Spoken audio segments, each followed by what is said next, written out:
Hello and welcome to episode number 60. 60 of Tuesdays at 2. I'm broadcasting from my home office in Horseshoe Valley, Ontario, about an hour and a half, 2 hours north of Toronto. It's 11 a.m. Pacific Standard Time, 7 p.m. British time, and 8 p.m. Central European time. And I know I have viewers from all those locations. Welcome. Welcome to Tuesdays at 2, a forum, a podcast, a webcast where I, as an executive career management practitioner, share my vast knowledge gained over 26 years on executive career management. My name is Martin Buckland. My three niche areas are the C-suite, the vice president level, and the director level, and those who aspire to be business leaders. I'm a global expert in managing and advancing the careers of EMBA, so Executive Master of Business Administration, and I'm a global expert in mining because the backbone of our economy here in Canada is mining. So welcome to today's Tuesdays at 2. The topic today is very, very close to my heart. It's how to sharpen your competitive edge in career management. Now, this is like an interview. This is a two-way street. So please ask any questions. Doesn't necessarily have to be related to today's topic.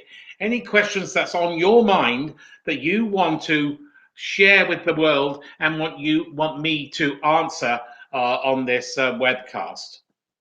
So career management is very, very important. You should treat your career, and sadly, so few do, as a business. You, the viewer, and the repeat viewer, are the CEO of your career. You are the chief executive officer of your career. You manage it, you steer it, you direct it, you control it. Never ever let your employer control your career. They could ditch you. They could say goodbye anytime. You need to be in charge of your career. So treat your career as a business. You are the CEO. So manage it 24/7, 365. Now, a key element in managing your career is knowing your limitations, knowing your strengths. So what are your strengths? It shocks me on how many people don't know their strengths. They can't articulate their strengths. So you need to understand exactly who you are, and then you are sending that product to the market. You are in charge of your own career.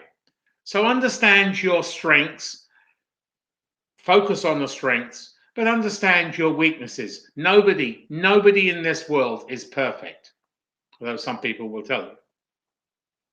A good way to understand or to highlight, to uncover your strengths is through a variety of career assessments. So you can go to a career psychologist and they will help you. They will facilitate various assessments, and then you get them in a file format delivered to your email, and then you can assess them. And I'm not qualified to assess them or to administer them, but I am qualified in my coaching certifications to coach from those assessments. So you need to understand exactly who you are. Everyone watching this and everyone in the world is totally different. It's part of your brand. You have different skill sets. You have different ways of communicating with people, different ways of listening to people, different ways of managing people. So know your strengths and uncover them through the use of assessments, career assessments. Type them in Google. There is a bulk of them. I would suggest you go to an expert, and I can recommend experts if you're struggling, to have those administered on you, because it is actually a wake up call.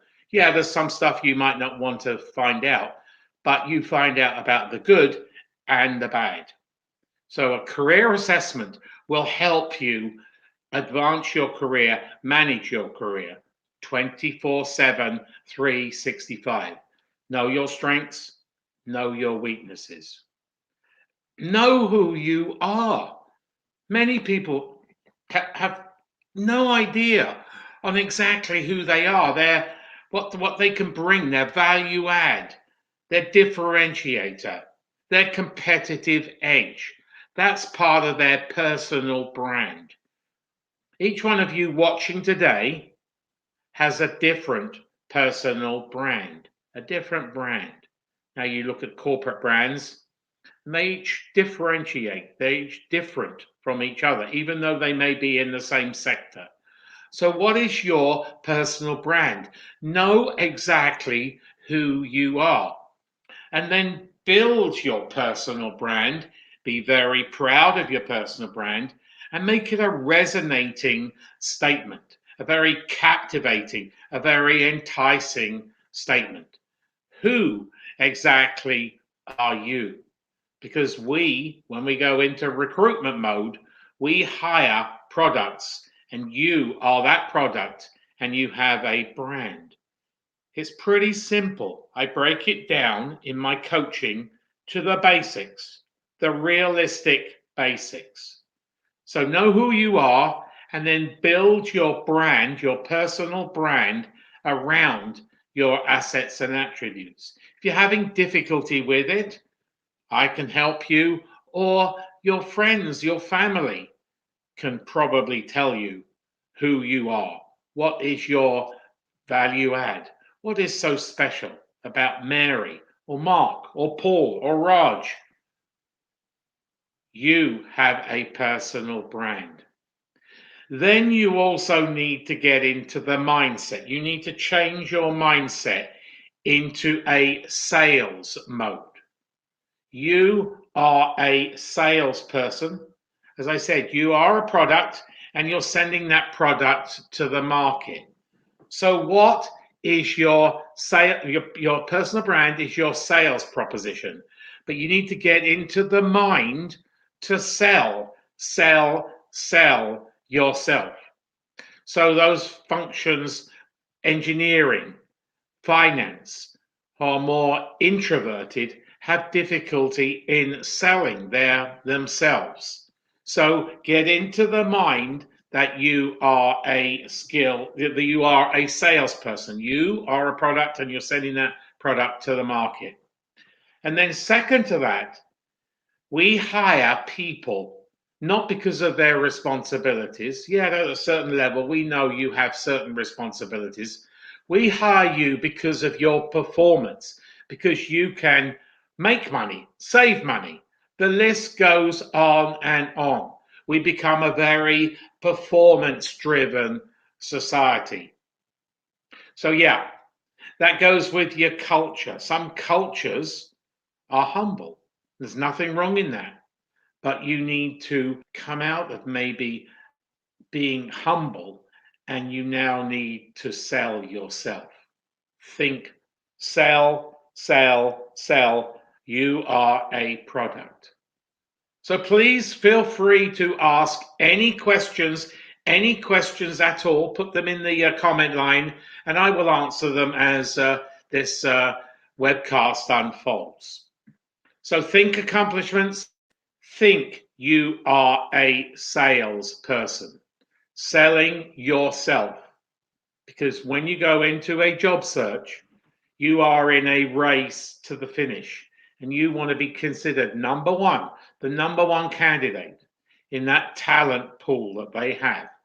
And by the way, I'm seeing globally that the market is opening, and it's transitioning from an employer's market to an employee's, your market. So that it's easier to get a job, but you still have to sell. But it's also easier to go up the ladder, the promotion ladder, etc.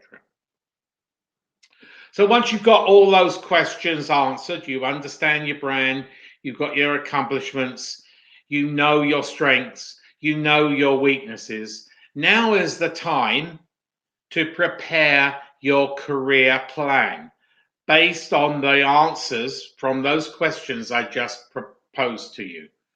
So, what are your skills? What is your ambition? Tie them into your skills and your ambition. It's a great, great time to think about career management and now to think about career advancement.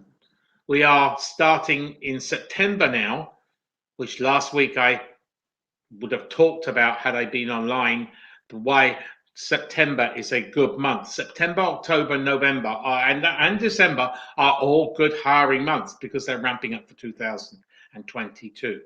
So prepare a plan. Be realistic. Don't say you want to go from here to a C-suite in 5 years. Probably not going to happen.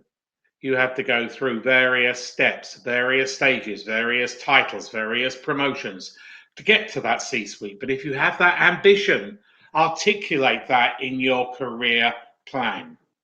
So prepare a career plan based on your skills and your ambition. Next, and this is the crux of successful career management. And I see so many people who fail to do it. Network, network, and network. Yes, being an introvert it's not the top of your list. It's not the top of your agenda to network. But those that do, and maybe come out of your shell, both in person, and hopefully we'll get back to mass in-person networking very soon, and online using the various social media platforms that are so prevalent today, you need to network.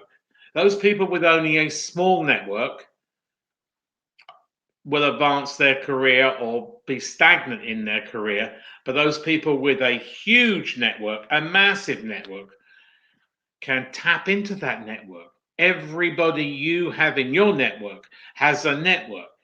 You work it out, numbers wise, it's huge. So network, network, network. Embrace networking. When you're gainfully employed, continue that networking. Don't stop. So we got our first question here. So let's go ahead with and answer it. So from Mohammed Iqbal, when promoting your brand, should I focus on let me just put this up, bring this up. So this is from Mohammed Iqbal. Great question. When promoting your brand, should I focus on describing the work, i.e. strategy, transformation, which a lot of people may have done, or should I focus on the skills like being curious, good decision maker, etc.? Now, that's a great question, Mohammed. Thanks for coming forward with that. You need to focus, it's personal.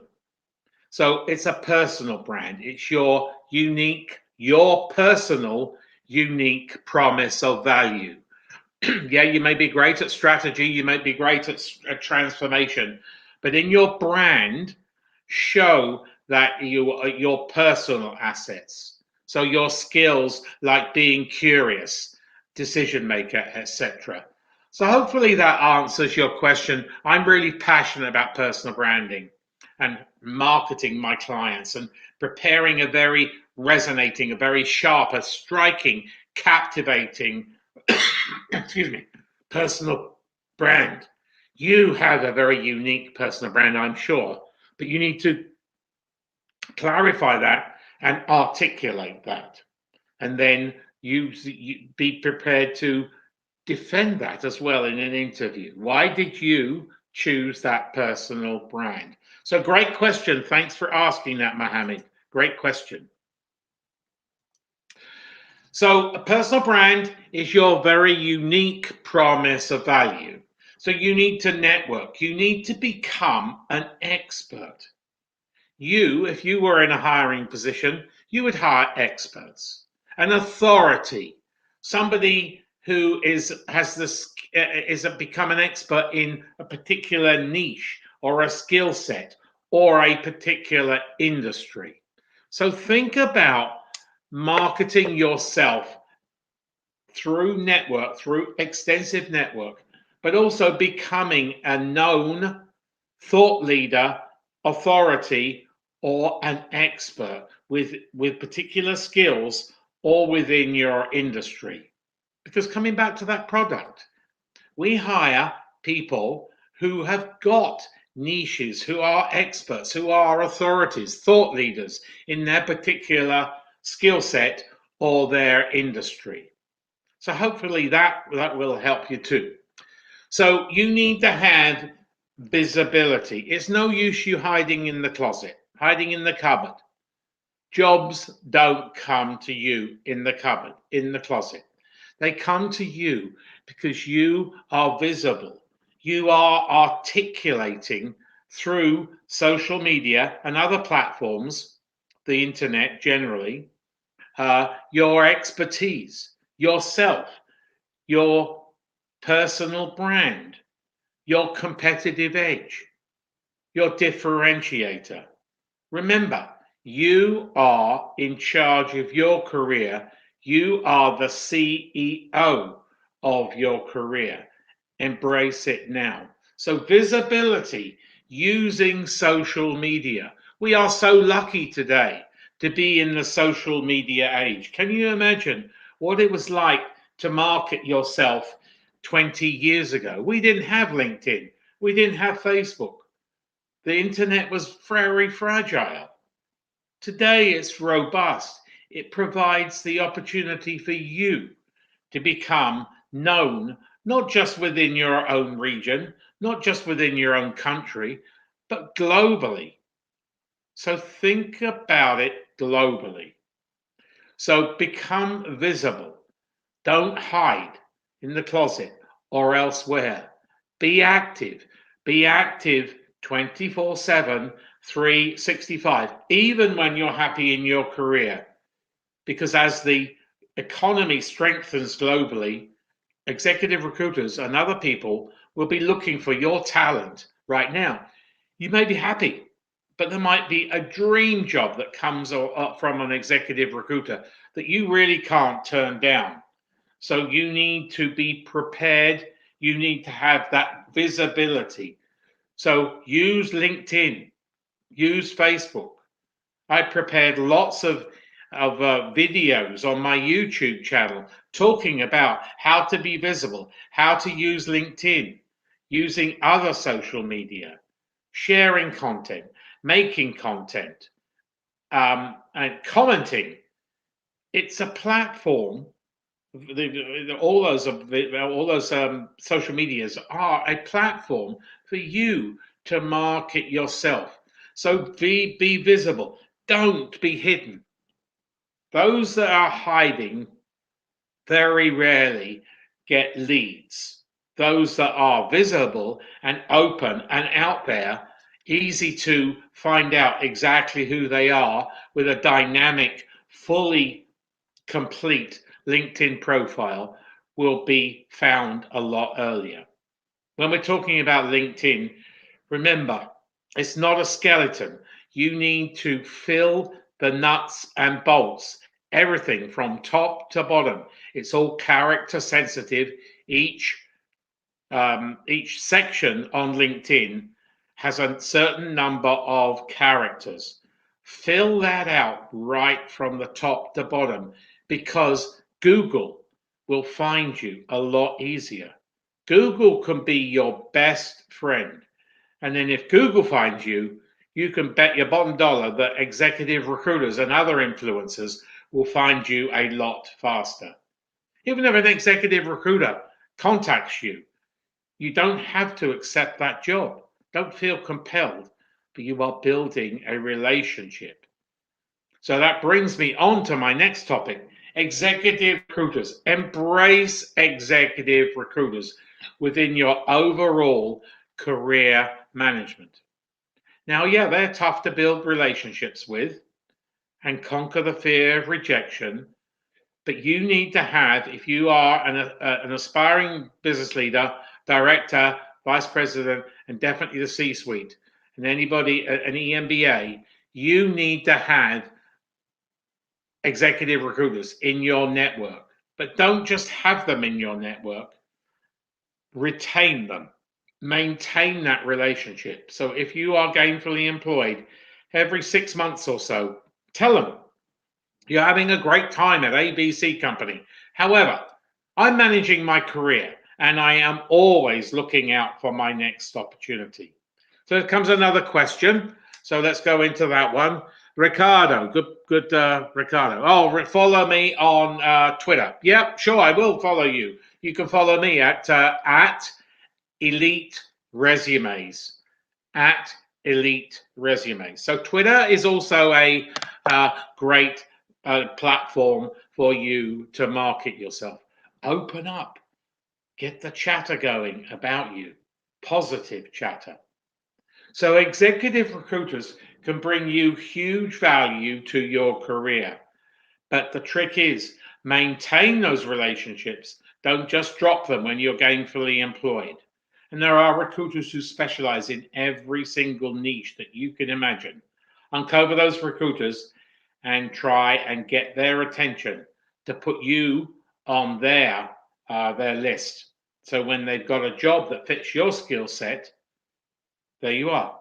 You're there. You are the first they'll be thinking of. So embrace executive recruiters. It's a two-way street. You can help them with leads if you don't want the particular job. Share your leads. That's what they like. And then they can find you if you have your LinkedIn profile and you're visible. Next one is find a coach or a mentor, somebody who can help you manage and advance your career. So think about who can help me, who can mentor me. Perhaps you want to mentor somebody and they want to mentor you. But it's good to have accountability and discuss things in confidence with people, because career management can be tough, can have its ups and downs, and then you go through a job search which has very more lows than ups. But you need to have a coach or a mentor. Let's go through the next question. It's come from William. A testament to Martin. I routinely receive messages and business inquiries from around the globe. I credit personal branding and Martin's assistance in developing a recognized brand. Thank you, Martin Buckland. Well, thank you, William, for being my client. I'm so glad that you've landed. I know it was a little bit of a struggle, but you are in a niche, quality control, quality assurance, and that niche isn't big, it's very narrow. You took on board what I had to say, and you furiously tackled that job search. And look where you are now. You are in a full-time gig. So thank you very much for that wonderful comment, William. I'm very, very proud that you've offered that to me. And I actually have the best job in the world. I get people their dream jobs. I help them out of the troughs and the valleys into getting great and being known. So I love my job. I really do love my job as an executive career management practitioner. And William is just one of many I've worked with in the last year or so. So find a coach, a mentor. I love coaching. I'm doing 2 coaching sessions later on today to help people get through that turmoil or get through, churn stuff out in their own minds with me in a confidential environment. So find a coach. This is a good one. Next one. Never, ever, ever burn bridges. You never know when you're downsized from a company, you're let go for a particular reason. Often it's because of finance, they're running out of cash, or they're changing direction, or we go through a recession. Those people that are laying you off, terminating you, also have a network. Yes, it's very trying to be let go, to have to be to be said goodbye to. But you know what? I can tell you from my clients in 26 years, many people have got very, very good leads from those people at their ex-employers or the person that's laying them off that has led to their next job. There was one person I remember, she worked for a particular Canadian airline, now we're narrowing it down, and she was terminated from that Canadian airline 6 times because they were going through various turmoil, up and down, financial stress. It was a recession and whatever, but she was engaged, re-employed by that same employer 6 times. She never ever burnt her bridges. So always leave your job on good terms. Yeah, it's not the best of it's not, people don't like being terminated. It's not the top of your list, I bet, not top of everybody else's who's listening, either live or through the repeat. But those people that are terminating you can also help in your next career, your job search. So always leave jobs on good times. So great, we're getting another question here, Mark. Mark. So Mark, the content you share is extremely valuable. Keep up the great work. Even if I shift back to corporate from entrepreneurship, I will definitely reach out. Love these Tuesdays at 2. Thank you, Mark. You and I have known each other for a long, long time. I've watched you grow, and I love watching your leadership coaching practice grow. You are really, really passionate, and I admire you can get a book out in X number of days, where I've had book on my agenda for I don't know how long, but I will write it soon. So thanks very much for that wonderful comment, Mark. That was greatly appreciated. So now we move on to keep your resume. And this crops up every Tuesdays at 2. Every week I say the same thing, but people don't embrace it. For God's sake, embrace it. Listen to me right now, please. Keep your resume, your CV, depending on where you are in the world, up to date. Now, let's play a scenario here. Tomorrow morning, Wednesday morning, doesn't matter where you are in the world, a recruiter or an HR professional will call you and say, "Hi, Mark. Hello, Mark. I have got this job for you. Would you like to be entered into the talent pool?" And it sounds glorious. It's got the right salary, it's the right culture, it's maybe a promotion. There are all sorts of reasons. It's a dream job for you. But is your resume ready? Because that's the first thing some decision maker, doesn't matter who they are, is going to ask for. So I can't tell you the number of calls I get. "Oh, Martin, I need a resume by tomorrow morning." Hello, it doesn't happen that way. If you were to engage me, it can take up to a month. That's the top end. We can expedite it, but it doesn't happen overnight. You can't write your resume just like that. If you can, then it's going to be very shoddy, and it's not going to tell a compelling story. It's not going to sell you on exactly who you are. So please keep your resume up to date. It's simple. Keep it up to date. Lastly, don't stay in a job too long. Now, that's going to confuse many people about that statement. The average time you should be in a tenure of a job should be about 4 to 5 years maximum. You may be kicked out, you may be terminated, you may be let go before that. But aim in your career plan. And remember, a few minutes ago, we talked about your career planning to move around every 4 to 5 years. Now, I remember my father in his generation, it was perfectly acceptable to be in his job, the same company, from the day he graduated out of college or university to the day he retired. Now that is frowned upon. Plus, you can bring some new blood. It re-energizes you to go to a new company. And many people want to be promoted, not just for the extra money, but for the challenge and to learn new skills. So coming back to the beginning, you are the CEO of your career. Manage your career.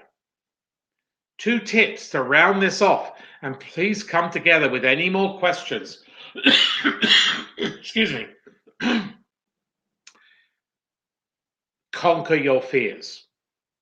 Yeah, we all have fears. So conquer the fears of being rejected. You aren't going to win every race, because remember, once you enter a job search, you are in a race. So conquer those fears. Get them out the way. And be bold. Those people who are bold and proud of themselves know exactly who they are, think of themselves as a salesperson, not a finance person when they enter a job search, will advance their career, be happier, and probably earn more. So hopefully you've benefited somewhat from this webcast, how to sharpen your competitive edge in career management. Has anybody got any other questions? Please come forward now, ask them. No question is stupid. I'm more than happy to answer your question. Plus, I'm more than happy to give you, anybody who watches this live or on the replay, a free, no obligation, no sales pitch, CV or resume critique. I will give you 25 to 30 minutes for free to go through your resume, but I do say it as it is, because you only get one kick of the can.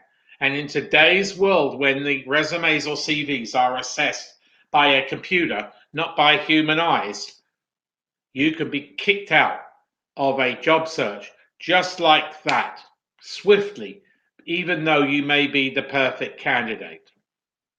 And also, please visit my YouTube channel, where you will see many of the Tuesdays at 2, but you will see several, actually many videos that are niche in career management. And if you don't see a video that answers your questions, shoot me an email, get on LinkedIn, shoot me a message on LinkedIn, and I will film a video specifically to answer that question that you brought forward to me. So go to my YouTube channel, please press the subscribe button. And also, anybody who wants a free, no obligation resume CV critique, send it to me, and I'm happy to give you 20, 25, 30 minutes of my time for free. But I do say it as is. This is great. Now we've got some good questions coming in. So let me just put my glasses on. Let me share. From George. Thanks, George. You always ask some great questions. I understand the notion of a lengthy tenure being unusual, but you said it was detriment. How can you overcome this if you had a lengthy career with multiple promotions within the same company? I know planning forward, you don't expect longer than 4 to 5 years, but how would you overcome someone viewing this as detrimental? Now, that is a great question. So let me repeat that again. It comes from George. I understand the notion of a lengthy tenure being unusual, but you said it was detrimental. How can you overcome this if you have a lengthy career with multiple promotions within the same company? I know planning forward, you don't expect longer than 4 to 5 years, but how would you overcome someone viewing this as detrimental? Great question. Thanks, George, for coming on board today. So you would, there is a way in a resume, when I write resumes, and I write them resume every day, you would put ABC company along the top, and then the overall dates, and then in the right margin, and always do them on the right margin, not the left margin. And then you would do held the following 8 or 7 or 6 progressively responsible positions, and then you do your most current one. And you talk about those successes that I'm always talking about based on the STAR stories: situation, task, action, result, along with a few metrics like your direct reports, indirect reports, your CapEx budget, your OpEx budget, and your P&L, and maybe number of offices or whatever, or countries or whatever. And then you would talk about your STAR stories. And then once you've exhausted those STAR stories for that particular title, you would then go into your previous title. Now, also, let's throw in this equation. If your company has been merged or acquired by another company, if it's ABC company, you can put formerly ERT company. So yeah, there are ways around of still showing your long tenure, but lessening the detrimental impact that's going to have. So I would think, I can't remember your exact career history, George, but maybe it should be on your radar. If you've been in a company for a long time, maybe it should be that you should consider planning and executing a job search. Hopefully that answers your question. If it doesn't, come back with another question. So Timothy Fratter, I second Martin's comments. Love Tuesdays at 2. Thank you, Timothy. Thank you very much. I love sharing my expertise every Tuesday. I am here for you for free. So please come back again next Tuesday. The LinkedIn user here, very informative talk. Thank you very much. Well, I really appreciate all your comments, your positive comments today. I am here to help you manage, advance your career, be happy, get engagement, because a career takes so much of your life, thousands of hours per year. So you need to be happy. You need to be compensated. You need to have a great job. Remember, you are the CEO of your career. Treat management of your career as a business. So let's go on to a couple more questions. Thanks, Martin. I appreciate the 4 to 5 year forward work timeline, but having only been hired twice yet promoted multiple times, I'm always thought this loyalty would be positively viewed. Appreciate the resume setup feedback. Okay, so that's a great question again. When I first started writing resumes, I used to put the word loyalty in the resume. Sadly, there is no loyalty to your employer now, because they can terminate you tomorrow morning just at the stroke of a pen for multiple reasons. You, George, and everybody else manages your career. Loyalty, yes, it's a great attribute to have. I'm full of loyalty, but it's not good to have in your career management. So hopefully that helps you. Holly Martin, although I do not click in often, I do learn something every time. Thank you, Martin. And will endeavor to attend more often. Thank you, Holly. So we've had some great comments today. I'm going to wrap this up. Anybody got one more question? One more question before we go on to next week's topic. So next week's Tuesday at 2, which is 12 tips for the virtual interview. 12 tips for the virtual interview. Let's wrap this one up. Remember, manage your career 24/7, 365. You are the CEO of your career. Manage it now. If you don't know who you are, you need to go and get some assessments done on yourself. You need to understand your personal brand. You need to think in sales. You need to think accomplishments, because every one of you watching today and in the replay has a vast bank of accomplishments. But I bet, this is from 26 years experience, that many of you, or in fact most of you, cannot articulate your value, your accomplishments, exactly who you are. Get that visibility going on social media and externally throughout your network. Network. So thanks for being with me this week. Hopefully you've all gained some valuable information on career management. And I will be back next week, Tuesdays at 2 p.m. Eastern Time. Have a great week. And what are you going to do? You're going to helpfully manage your career. Thanks for listening.